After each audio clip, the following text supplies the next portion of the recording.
Wassalatu wassalamu ala asyrafil anbiya'i wa sayyidil mursalin Sayyidina Maulana Muhammadin sallallahu alaihi wa ala alihi wa sahbihi wa man tabi'ahum bi ihsan ila yaumiddin, amma ba'd. Wa biyassir wa la tu'assir rabbi tamim bi khair. Al-Fatihah. A'udzu billahi minasyaitonir rajim. Bismillahir rabbil alamin. Na'budu wa iyyaka nasta'in ihdinas siratal mustaqim siratal ladzina an'amta 'alaihim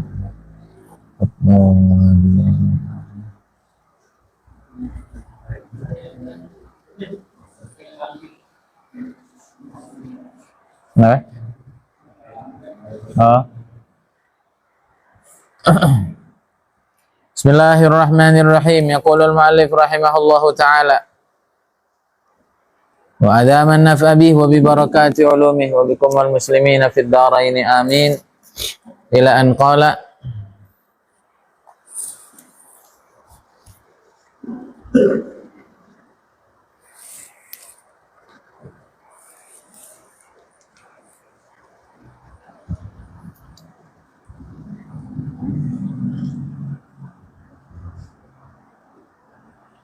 wa kadza idza taraka as-salata jama'atan min ghairi 'udhrin bal bi ayyatakasala wa kadzaka tarkun lirrawatibi was sunan in uqidat fa'lamhu wasfu tabattula.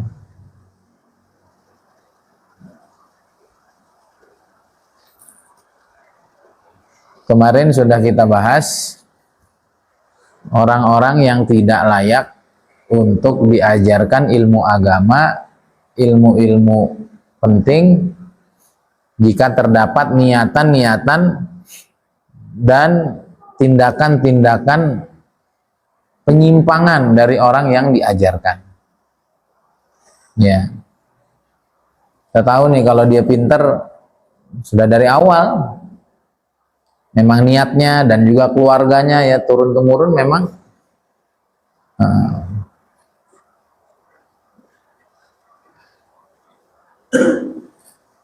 orang jahat di satu tempat itu seumpama, maka ada kekhawatiran nih kalau diajarin nanti dia akan menjadi orang ternama di situ dan akan berbuat kerusakan yang sebanyak-banyaknya. Nah, termasuk orang yang tidak layak diajarkan ilmu adalah idza tarakas sholata jama'atan. Kalau ada santri, ada murid, sholatnya nggak pernah jamaah. Min ghairi udhrin, tanpa uzur, bi ayyatakasala, tapi meninggalkannya itu karena malas. Ya, orang yang tidak mementingkan sholat, maka dia lebih tidak mementingkan lagi perkara-perkara agama yang lain. Jadi untuk apa diajarkan agama, untuk apa diajarkan kebaikan jika hal terpenting saja sudah diabaikan. Bahkan beliau melanjutkan bukan hanya sholat jamaah yang hukumnya fardu kifayah atau sunnah muakkadah, begitu juga murid tarkul lirrawatibi was sunani in uqidat, yang tidak biasa mengerjakan sholat-sholat sunnah rawatib, qobliyah, ba'diyah, malas. Nah, ini susah diharapkan untuk menjadi pemuka agama yang baik. Wasunani in uqidat, dan juga sholat sunnah lainnya yang sifatnya sunnah muakkadah. Ya, qobliyah asar, qobliyah subuh, termasuk sholat sunnah muakkadah adalah sholat-sholat Id, ya, sholat gerhana. Nah, yang dipentingkan itu termasuk di sini sholat duha, sholat witir. Maka kalau dia sudah tidak mementingkan hal-hal yang dipentingkan oleh agama, maka ada indikasi ilmunya nanti kelak tidak memberi manfaat yang banyak untuk dirinya dan untuk orang lain. Baik, selesai pembahasan tentang tidak belajar kecuali karena Allah dan tidak mengajarkan ilmu kecuali yang betul-betul murni karena Allah. Penjelasannya sudah panjang di dua pertemuan sebelumnya. Kita lanjut kepada kajian yang selanjutnya dengan tema, dengan isi ulama-ulama akhirat. Ulama-ulama baik yang selayaknya kita ikut dan kita tiru. Wali'alimil ukhra alamatun tura la yatlubad dunya bi'ilmi masaila. Walidhaka ayatun takunu kathiratun alla yukhalifa qawluhu ma yaf'ala wa yakuna bil ma'muri awwala 'amilin wa 'anil ladzi yanha tajannaba awwala wa yakunu mu'taniyan bi ilmin arghaba fi ta'atin nahin 'anid dunya jtala mutawaqqiyan ilman yakunu mukaththira qilan wa qalan wal jidala musawwila. Banyak ya tanda-tandanya.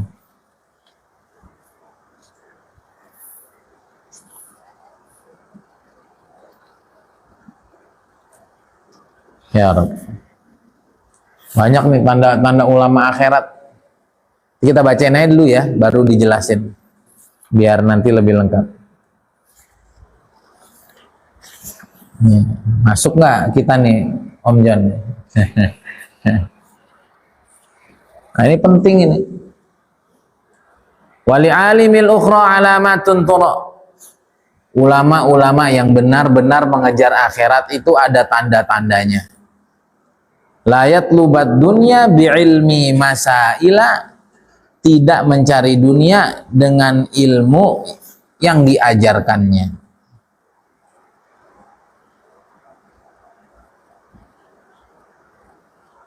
Nah,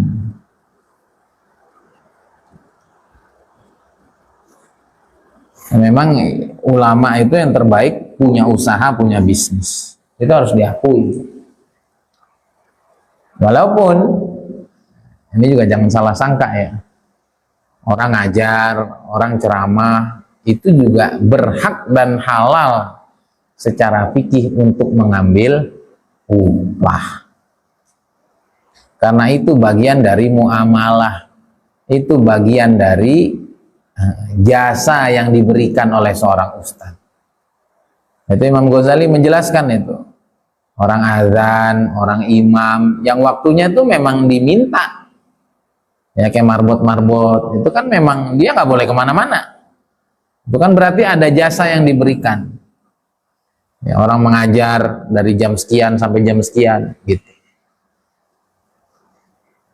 Itu jangan juga dipahami orang ustadz dibayar atau penceramah kan dikasih amplop, ya dikasih duit, kasih amplop mah nggak mau dia. Nah, itu bagian dari ijarah fi dhimmah. Itu jasa, sewa jasa, berupa tenaga, berupa keahlian, berupa kapabilitas yang dipunya. Sama kayak orang ngojek gitu.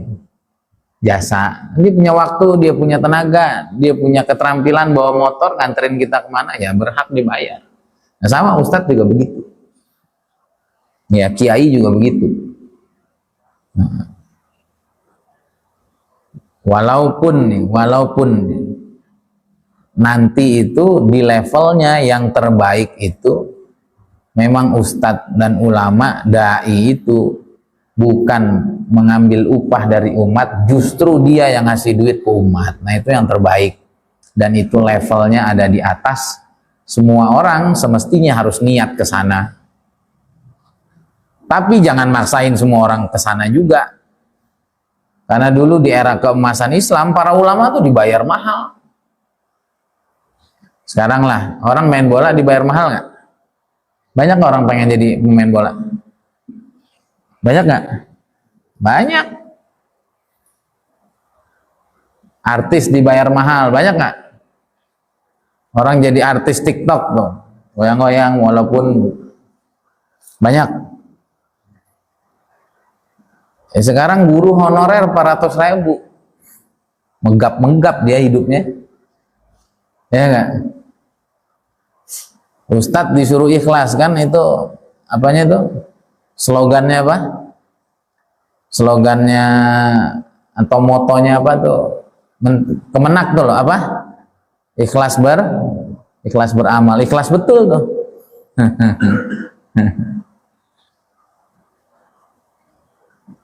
Jadi kita juga mesti ngerti gitu. Atau contoh, ada orang-orang yang memang sudah diplot, udah kamu mengajar aja, jangan pikir bisnis, jangan pikir apa, ya harus dipenuhi nanti. Ya, kalau enggak bisa kejang-kejang keluarganya di rumah.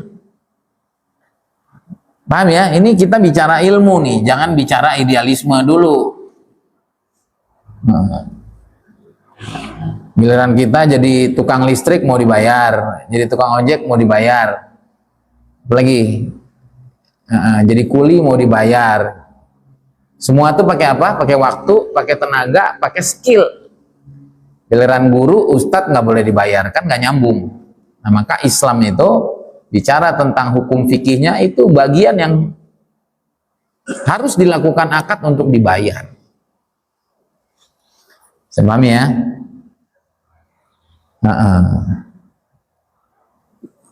Tapi bicara kelas lanjutnya, nah itu. Bicara kelas lanjutnya, karena mengajar umat, berdakwah kepada umat, itu nanti adalah sebuah tindakan dan penuh tantangan, penuh siasat, apalagi penuh apa ya, penuh cara untuk bagaimana orang itu mau tunduk, orang itu mau ikut. Maka hanya itu, ingat ya, kalau fikih itu bicaranya boleh, jangan kita bilang orang nerima amplop itu haram, Ustadz cinta dunia, nggak boleh. Itu hukumnya. Tapi apakah dia yang terbaik? Ntar dulu. Makan malam halal nggak? Halal. Makan nasi putih? Halal. Makan gula putih? Halal. Coba tanya dokter. Hindari, Pak.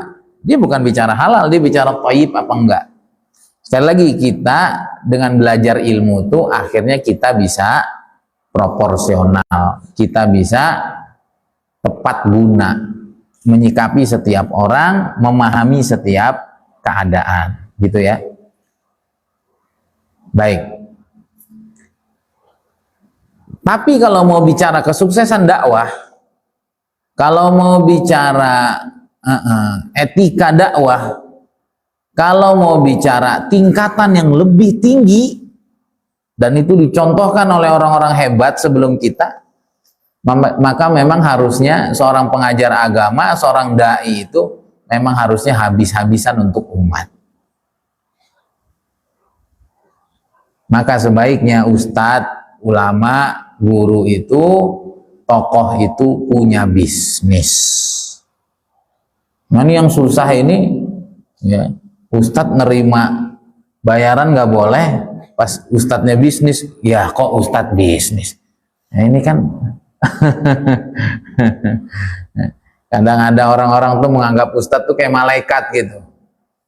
Ya, kalau saya udah nggak peduli ucapan orang mau apa juga, ya, karena saya dan kita semua hidup pakai ilmu, hidup pakai tuntunan. Orang mau ngomong apa biarin aja. Bisa dipahami ya? Karena ada tuh yang begitu tuh. Ustadz nerima bayaran dibilang ini ustadz amplop. Giliran dia kerja, dah ustadz kerja. Muridnya siapa yang ngajarin? Dah ustadz bisnis. Lah muridnya gimana itu? Semuanya gimana sih? Nah, ini kita nih ngaji nih biar cerdas gitu. Biar kita tahu benar yang aneh itu orang apa kita gitu. Yang gak jelas tuh orang apa kita gitu. Sama Kiai Uzairan nih yang bilang, rahimahullahu ta'ala, beliau bilang, orang tuh kalau sombong, kalau merasa benar sendiri, baik sendiri, siapa aja salah. Kalau ngelihat ada ustadz, ada ulama miskin, apa bilang, ini ustadz nggak makbul, apa? Ustadz nggak makbul. Nah, ini ustadz ecek-ecek ini ustadz kampung ini ustadz belum ada derajatnya di sisi Allah. Giliran ustadz kaya raya, ya, Wah, ini Ustadz cinta dunia. Kata Kiai Uzairon, Kang, sombongmu nggak ngeleh-ngeleh kayak pangeran, bahasa Jawanya gitu. Sombongmu kok ngalahin Tuhan itu. Padahal yang mau dia miskin juga Allah, yang mau dia kaya juga Allah. Dan miskin kaya mah bukan aib atuh. Aib itu kalau kemiskinannya membuat dia melakukan yang haram, kekayaannya membuat dia melakukan yang haram gitu. Nah, itu pentingnya ilmu. Biar kita tuh jadi orang itu pikirannya tuh bener gitu. Jangan nyalahin orang, jangan bilang orang gak bener padahal ternyata kita yang bingung. Itu yang miskin salah, Pak. Yang kaya salah. Terus yang bener yang mana, Pak? Sedeng-sedeng aja ya orang kok nanggung-nanggung mau kaya-kaya sekalian tuh atau miskin, ya salah lagi. Itulah kenapa kita penting dengan ilmu, baik kita yang dinilai ataupun kita yang menilai. Kalau kita dinilai kita punya ilmu, kita terus aja jalan, orang kita lagi di jalan yang baik, di jalan yang halal, di jalan yang benar. Tapi kan belum ideal ya, ideal mah proses atau ya, minimalnya halal boleh. Ideal kita niatkan ke sana, kan tadi saya bilang semestinya dan baiknya setiap orang tuh niat untuk sampai kepada yang ideal. Gitu ya.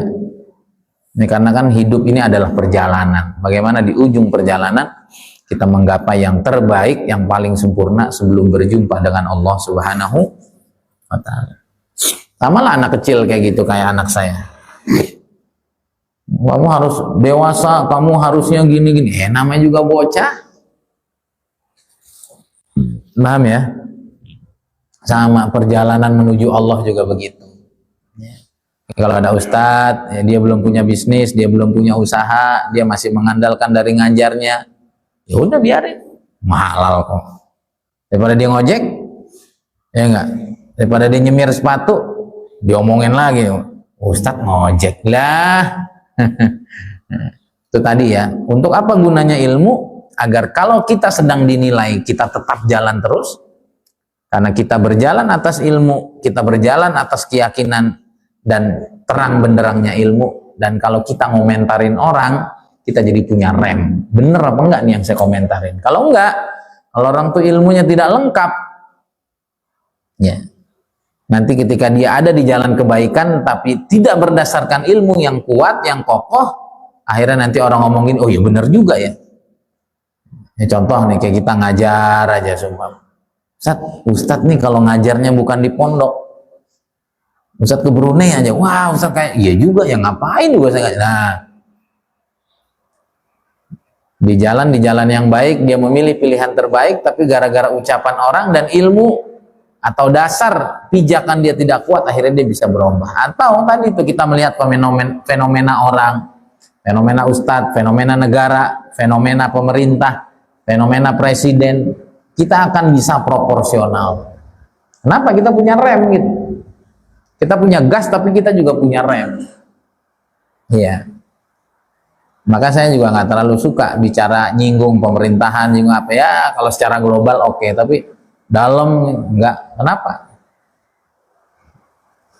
Ya, kita ngomong juga kagak didengar gitu. Kalau dengar juga belum tentu berubah. Udah mendingan ngerubah diri sendiri jelas. Udah mendingan ngerubah keluarga kita jelas. Mendingan ngerubah jamaah kita. Mendingan ngerubah circle lingkungan kita jelas. Kita teriak-teriak ke sana udah. Kita titip aja sama orang-orang soleh yang ada di DPR MPR. Nah itu jadi nanti orang-orang cerdas, orang berilmu itu dia punya ukuran. Ya, apa yang perlu, apa yang tidak perlu, apa yang manfaat, apa yang tidak manfaat, gitu ya. Nah, itulah fungsi kita ngaji itu. Makin lama nanti kita makin bijak. Sana bukan bijak, sini gitu. Bijaksana tuh maksudnya ke orang jadi bijak gitu. Baik orang yang mengomentari kita ataupun kita mengomentari orang. Tapi kalau orang tuh kurang ilmunya, kurang matang, maka nanti dia jadi bijak apa? Bijak sini gitu. Maka bijak yang benar tuh bijak sana, bukan bijak sini gitu. Kalau bijak sini kan kok ustadz gitu ya, kok ulama gitu ya, kok orang tablik gitu ya, kok orang Persis gitu ya, kok nah gitu. Jadi dia lebih bijaknya ke sini bukan ke sana. Ke orang itu curiga, ke orang itu salah dan lain sebagainya. Nah, ini perlu dijelaskan. Jadi nggak lanjut nih ya. Nah, tadi itu ya, walaupun tadi sebaiknya ulama, sebaiknya tokoh, sebaiknya pemerintah itu nggak ngambil gaji, itu sebaiknya tuh. Dalilnya mana itu? Dalilnya yang saya baca di dalam kisahnya Nabi Daud. Surat apa tuh ya? Juz 22. Itu tuh. Apa tuh? Walaqad ataina Dauda Sulaimana ilma.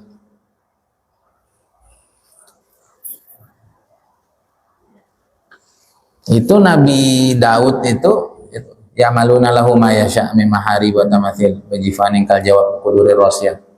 Ya malu ala Dauda syukra. Itu sudah dua. An-Naml ayat 15. Itu ani'mal sabiqat wa qaddir fis sardi wa'malu salihah inni bima ta'maluna basir. Saya baca di dalam tafsirnya. Jadi Nabi Daud tuh udah cakep banget.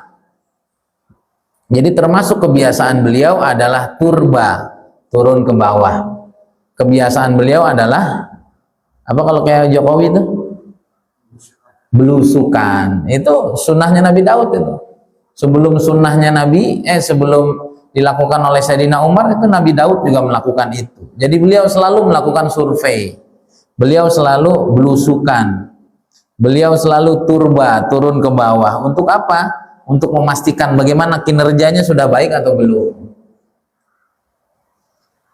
Nah, jadi beliau itu selalu bertemu dengan orang yang tidak beliau kenal. Beda sama zaman sekarang ya. Zaman sekarang kan ada foto, zaman sekarang ada medsos. Ada nggak orang nggak kenal muka Pak Prabowo? Hah? Nggak ada itu. Ada orang nggak kenal wajah Pak Jokowi? Nggak ada. Tapi di zaman itu ada orang nggak kenal Sayyidina Umar. Orang cuma dengar nama, foto nggak ada kan gitu. Nah, termasuk Nabi Daud ini tidak dikenal, walaupun dia rajanya. Ini kebiasaan beliau belusukan dan beliau mengevaluasi diri. Tanya ke orang-orang yang beliau tidak kenal dan dipastikan tidak kenal sama beliau. Tanya sama semua orang gimana kinerjanya Daud, gimana kinerjanya Raja Daud, Raja David. Semua orang begini, wah itu nggak ada celahnya tuh orang, nggak ada cacatnya tuh orang, pokoknya cakep aja. Nah Allah kan menyaksikan, bener gak? Allah menyaksikan. Dan Nabi Daud juga bukan merasa besar hati. Allah menyaksikan itu, akhirnya Allah mengirim satu malaikat menjelma menjadi seorang manusia dengan wajah yang tidak dikenal oleh Nabi Daud. Akhirnya suatu ketika ini malaikat ditanya sama Nabi Daud yang menjelma jadi manusia ini. Gimana? Karena Allah yang lebih tahu kan apa kekurangan hambanya. Nah kita juga penting bapak-bapak sekalian. Nah, ini bagusnya nanti agak geser ya biar saya ngomongnya jadi agak enak ya, Pak. Karena adabnya apa? Adabnya penceramah itu menjaga kontak mata sama jamaahnya gitu. Saya jadi gini-gini, nah gitu. Nanti yang online bingung itu Ustaz ngapain begini-gini dia. Baik. Nah, ini penting bapak-bapak sekalian. Hadirin online sekalian. Penting. Allah itu tidaklah kita minta apapun, tidaklah kita curhatin apapun kecuali Allah jawab. Apa Pak maksudnya? Curhatin aja coba. Ya Allah, apa sih aib diri saya yang paling besar di matamu, dalam penilaianmu yang harus saya segera rubah? Karena sebenarnya orang di sekeliling saya ini sebenarnya gerah tapi nggak berani ngomong. Coba deh Pak, nanti sama Allah dibuka. Tapi caranya jangan harus dibuka aibnya, tunjukin kejadiannya, datengin orangnya, datengin kejadiannya yang buat saya paham. Oh ternyata saya itu menyebalkan. Oh ternyata lisan saya itu terlalu kasar. Oh ternyata saya itu pelit. Oh ternyata saya itu angkuh. Oh ternyata tuh orang nggak mau dekat sama saya, sombong. Sumpama gitu.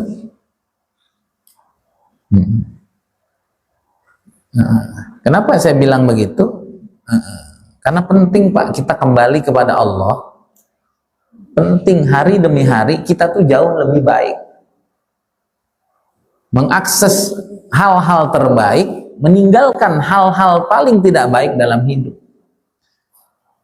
Karena sebenarnya yang bikin kita tidak sukses, yang bikin kita hidupnya gini-gini aja, itu karena kita tuh hanya beramal dengan yang biasa-biasa gitu, dan ada aib ini, aib itu, maksiat ini, maksiat itu. Ya. Tadi sore itu saya sambil baca buku, saya bilang sama Allah, ya Allah, saya cuma nanya doang, dalam hati aja, kasih tahu saya gitu. Saya ini pernah ngelunasin utang orang tua saya 40 juta dan saya umrohin ayah ibu saya. Itu kan besar Pak ya.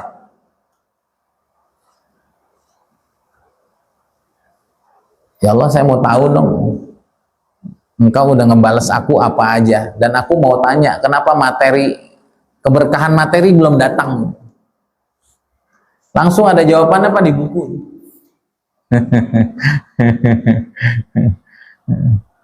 Yang satu ini, yang kedua ini, yang ketiga ini. Oh, iya ya Allah, iya.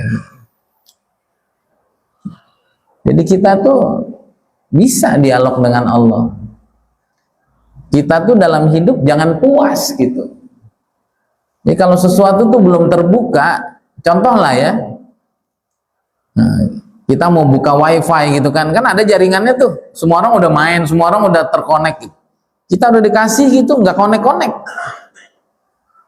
Kita apa berhenti, apa terus berusaha? Berusaha. Jangan-jangan ada huruf gedenya jadi kecil, kecil jadi gedenya. Jangan-jangan. Nah kita sama gitu. Kok orang bisa itu, kok saya enggak ya? Padahal sama. Berarti ada yang salah. Nah kadang-kadang kita nih nggak sadar apa kesalahan kita gitu. Nah yang tahu kadang-kadang orang terdekat kita, kadang-kadang kan kita ego gitu. Bener nggak? Kadang-kadang kita ego kan. Abil, coba dong nasehatin saya apa yang seharusnya saya rubah. Oh udah deg-degan duluan tuh, wah dia ngomong yang pahit kan gitu. Kalau sama Allah enak Pak, ya Allah tolong tunjukkan sama saya keburukan apa yang paling engkau tidak suka di usia saya yang sudah seperti ini. Kalaulah usia saya sudah tidak panjang, nanti aku berjumpa kepadamu, keburukan itu sudah tidak lagi ada pada diriku dan kau ridho kemana. Nanti dikasih tahu Pak. Baik, ya mungkin juga Nabi Daud tuh begitu. Karena memang ya bukan mungkin juga, udah pasti. Kenapa? Karena ngapain Nabi Daud keliling-keliling cari kesalahan diri. Saya ini kurangnya apa sih? Saya kurangnya apa sih? Saya kurangnya apa sih? Dari orang ada jawaban Pak? Nggak ada. Jawabannya dari siapa? Dari Tuhan, dari Allah Subhanahu wa Ta'ala. Ya, nanti kadang-kadang dari buku Pak, kadang-kadang celetukan anak, ya, kadang-kadang celetukan orang di jalan. Dasar lu nggak sabaran lu jadi orang. Oh berarti masih nggak sabar orang. Gitu ya. Nah ini melalui malaikat. Ini melalui malaikat. Apa-apa ya. Tadi kan temanya mau bacain semua nih. Diarahinnya ke sana nggak apa-apa. Maka malaikat ini bilang, Daud itu gini semua. Illa khoslah wahidah. Tinggal satu aja kurangnya. Apa itu? Fa innahu ya'kulu min baitil mal. Dia ini masih ikut makan dari hartanya negara. Dari uang kas negara. Baitul mal. Padahal Nabi Daud kerja nggak? Kerja, berkeringat nggak buat umat? Ya kalau ibaratnya sekarang itu presiden kerja nggak Pak? Kerja. Para menteri kerja nggak? Kalau diambil gajinya halal nggak Pak? Asal kerja mah halal. Ya kecuali numpang duduk tidur, nah itu wallahu alam syubhat lah. Tapi kalau kerja benar-benar ya halal, orang kerja kok. Paham ya? Tapi sebagai pelayan rakyat itu seharusnya nggak makan uang rakyat, sebaiknya. Ini level lebih tingginya. Ya, gitu. Level lebih tinggi, baik. Maka dari situ Nabi Daud niat untuk tidak lagi makan gaji negara. Baru niat saja, baru niat saja, maka Allah kasih kemudahan. Jadi jangan takut, Bapak-bapak sekalian. Ya, baru niat saja langsung diberi kemudahan apa? Wa alanna lahul hadid. Langsung besi yang keras itu di tangan Nabi Daud itu lumer, Pak. Ya, kalau orang itu perlu dipanasin dulu untuk besi itu lumer, nah besi itu di tangan Nabi Daud tuh lumer. Sok mau dijadiin apa? Ya, bikin mobil bukan pakai mesin ya, pakai tangan, tik tik tik tik tik tik jadi gitu. Gitu ya. Nah, sejak saat itu dimudahkan tuh urusan bisnisnya, dan akhirnya beliau jadi pandai besi kan, jual baju baju perang, bikin alat-alat dari besi dan lain sebagainya. Dan sejak saat itu beliau membagi. Jadi gitu ya, kalau kita niat untuk mengambil yang terbaik dari Allah, pasti Allah kasih jalan. Itu pelajarannya. Jangan takut, waduh, nanti kalau saya nggak ngambil gaji itu dari mana? Allah pasti buka jalan. Satu. Kemudian yang kedua, kalau Allah udah buka jalan dan itu dari Allah, pasti berkah. Pasti apa? Pasti berkah. Sejak bisnis itu Nabi Daud itu, dan beliau memang bagi secara baik. Jadi hasil bisnis yang beliau lakukan itu, jadi Nabi juga bisnis. Tuh, jangan salah. Nabi Muhammad bisnis nggak? Bisnis. Dagang, bukan dagang, pengusaha. Gitu. Jadi orang-orang hebat itu, Pak, pengusaha gitu. Jadi kalau ada ustadz, ada kiai, ada tokoh bisnis itu sehat. Kenapa? Berarti dia tidak makan uang rakyat, dia tidak makan hasil kerjanya ke orang, tapi dia gunakan, yang dia makan tuh adalah hasil kerja otaknya itu dengan bisnis. Gitu ya. Nah, tapi mau tahu nggak gimana bisnis biar berkah? Bagi 3. Nah, ini Nabi Daud membagi 3. Sepertiganya untuk Allah dan Rasulnya, maksudnya disedekahin orang-orang miskin. Sepertiganya untuk beliau dan keluarga. Sepertiganya lagi untuk mengembangkan bisnis. Karena kan ini perlu modal. Kalau orang ngatur ekonominya begini, waduh, itu luar biasa. Tapi mulai aja dulu. Apa?